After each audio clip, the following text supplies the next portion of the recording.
तपाईको पहिलो प्रश्न छ, नेपालको क्षेत्रफल 1,47,181 वर्ग किलोमिटर कहिलेदेखि कायम भएको हो? यसको सही उत्तर हुन्छ विक्रम सम्वत 2036 देखि। तपाईको दोस्रो प्रश्न छ, नेपालको उत्तरी सीमा हिमालयदेखि महाभारत पर्वतसम्म फैलिएको एकमात्र जिल्ला कुन हो? यसको सही उत्तर हुन्छ धादिङ। तपाईको तेस्रो प्रश्न छ, नेपालको ज्वालामुखीको चिन्ह कुन ठाउँमा पाइएको छ? यसको सही उत्तर हुन्छ दैलेखको दुल्लु। तपाईको चौथो प्रश्न छ, नेपालको सबैभन्दा जाडो हुने स्थान कहाँ पर्दछ? यसको सही उत्तर हुन्छ डोल्पा। तपाईको पाँचौं प्रश्न छ, नेपालको सबैभन्दा होचो स्थानमा अवस्थित जिल्ला सदरमुकाम कुन हो? यसको सही उत्तर हुन्छ जलेश्वर महोत्तरी। तपाईको छैठौं प्रश्न छ, काठमाडौँबाट सबैभन्दा नजिकको दूरीमा रहेको सार्क राष्ट्रहरूमध्येको राजधानी कुन हो? यसको सही उत्तर हुन्छ थिम्पू, भुटान। तपाईको सातौं प्रश्न छ, काठमाडौँबाट सबैभन्दा टाढाको दूरीमा रहेको सार्क राष्ट्रहरूमध्येको राजधानी कुन हो? यसको सही उत्तर हुन्छ माले, मालदिभ्स। तपाईको आठौं प्रश्न छ, नेपाल अधिराज्यकै सबैभन्दा बढी हिउँ देखिने ग्रामीण पर्यटकीय स्थान कुन हो? यसको सही उत्तर हुन्छ पञ्चासे डाँडा, स्याङ्जा। तपाईको नवौं प्रश्न छ, नेपालको सबैभन्दा पुरानो राजमार्ग कुन हो? यसको सही उत्तर हुन्छ त्रिभुवन राजमार्ग। तपाईको 10औं प्रश्न छ, नेपाल हिमाल भनेर चिनिने हिमाल कुन हो? यसको सही उत्तर हुन्छ कञ्चनजङ्घा। तपाईको 11औं प्रश्न छ, हाल नेपालका साझेदारी वन सम्बन्धी नमुना कार्यक्रम कतिवटा जिल्लामा सञ्चालन गरिएको छ? यसको सही उत्तर हुन्छ 9 जिल्ला। तपाईको 12औं प्रश्न छ, नेपालको सबैभन्दा ठूलो तामाखानी कुन क्षेत्रमा पर्दछ? यसको सही उत्तर हुन्छ बुद्धखोला, बन्दीपुर। तपाईको 13औं प्रश्न छ, नेपालमा हालसम्म सुन कुन नदीको किनारामा पाइएको छ? यसको सही उत्तर हुन्छ चमेलिया नदी। तपाईको 14औं प्रश्न छ, नेपालमा हालसम्म पर्वतारोहणका लागि खुला गरिएको हिम शिखरहरू कति रहेका छन्? यसको सही उत्तर हुन्छ 430 वटा। तपाईको 15औं प्रश्न छ, नेपालको सबैभन्दा उचाइमा रहेको होटल कुन हो? यसको सही उत्तर हुन्छ होटल एभरेस्ट भ्यू। तपाईको 16औं प्रश्न छ, बराबर क्षेत्रफल भएका नेपालका 2 अञ्चल कुन कुन हुन्? यसको सही उत्तर हुन्छ कोशी र जनकपुर। तपाईको 17औं प्रश्न छ, भक्तपुर जिल्लाको तुलनामा डोल्पा जिल्ला कति ठूलो रहेको छ?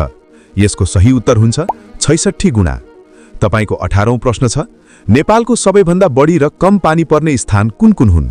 यसको सही उत्तर हुन्छ लुम्ले, कास्की र मुस्ताङ। तपाईको 19औं प्रश्न छ, क्षेत्रफलको हिसाबले नेपालको सबैभन्दा सानो राष्ट्रिय निकुञ्ज कुन हो?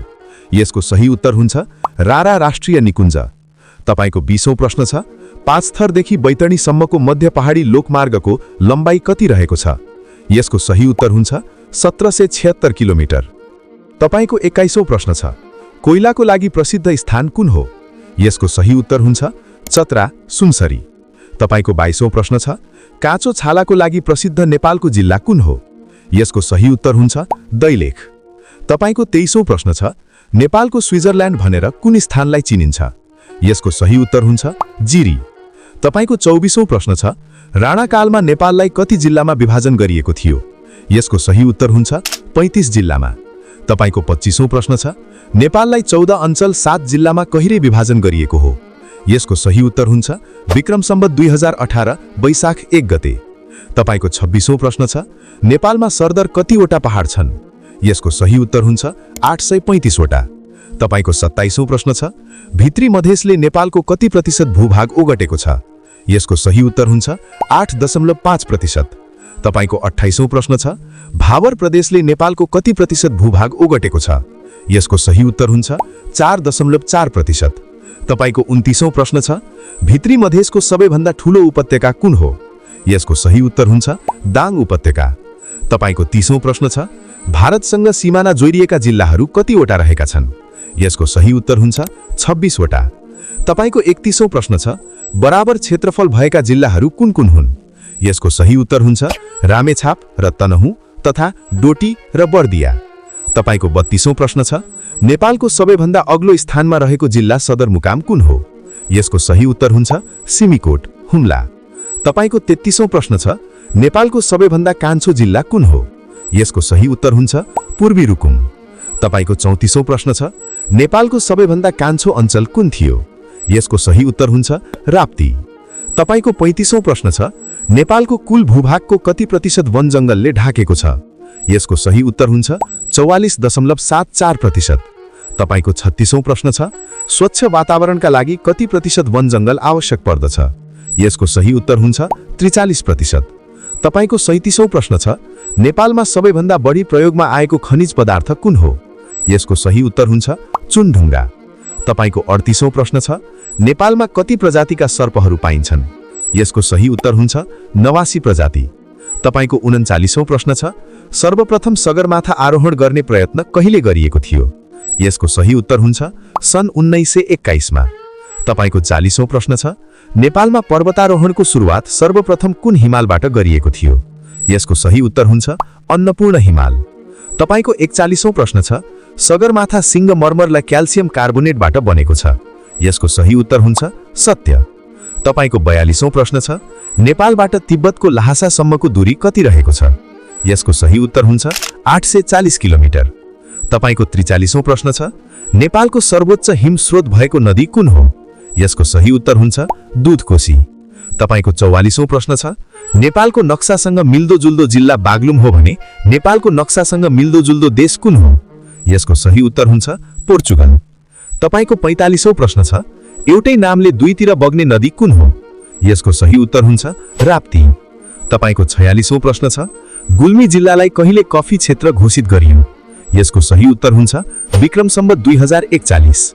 तपाईको 97औं प्रश्न छ, नेपालको सबैभन्दा गहिरो उपत्यका कुन हो? यसको सही उत्तर हुन्छ अरुण उपत्यका। तपाईको 98औं प्रश्न छ, नेपालको कुन ठाउँमा ग्रेफाइटको खानी पत्ता लागेको छ? यसको सही उत्तर हुन्छ सिन्धुपाल्चोक र पाल्पा। तपाईको 49औं प्रश्न छ, नेपालको कुन ठाउँमा युरेनियम पाइएको छ? यसको सही उत्तर हुन्छ चमेलिया नदी किनारामा। तपाईको 50औं प्रश्न छ, नेपालको सबैभन्दा ठूलो लाहाम खानी कहाँ छ? यसको सही उत्तर हुन्छ फूलचोकी। तपाईको 51औं प्रश्न छ, महाभारत पर्वतको सबैभन्दा अग्लो टाकुरा कुन हो? यसको सही उत्तर हुन्छ शैलुङ दोलखा। तपाईको 52औं प्रश्न छ, हिल स्टेशन अफ नेपाल भन्नाले केलाई बुझिन्छ? यसको सही उत्तर हुन्छ महाभारत पर्वत श्रेणी। तपाईको 53औं प्रश्न छ, नेपालको कुन जिल्लामा सबैभन्दा बढी टिम्बुर फल्दछ? यसको सही उत्तर हुन्छ शङ्खुवा बसावा। तपाईको 54औं प्रश्न छ, नेपालमा 28 वटा हिम श्रृङ्खलामा कतिवटा हिमचुचुरीहरू रहेका छन्? यसको सही उत्तर हुन्छ 1310 वटा। तपाईको 55औं प्रश्न छ, निजी क्षेत्रबाट सञ्चालन भएको नेपालको पहिलो जलविद्युत आयोजना कुन हो? यसको सही उत्तर हुन्छ खिम्ती जलविद्युत आयोजना। तपाईको 56औं प्रश्न छ, नेपालको हालसम्मकै सबैभन्दा ठूलो निर्माणाधीन जलविद्युत आयोजना कुन हो? यसको सही उत्तर हुन्छ माथिल्लो तामाकोशी। तपाईको 97औं प्रश्न छ, धादिङ जिल्लाको कुन स्थानलाई शान्तले टापु उपनामले चिनिन्छ? यसको सही उत्तर हुन्छ स्याडोल। तपाईको 98औं प्रश्न छ, प्रसिद्ध पर्यटकीय स्थल अन्टु डाँडा कुन जिल्लामा पर्दछ? यसको सही उत्तर हुन्छ इलाम। तपाईको 59औं प्रश्न छ, शून्य बजेटमा आधारित खेतीको सुरुवात कुन जिल्लाबाट भएको हो? यसको सही उत्तर हुन्छ झापा।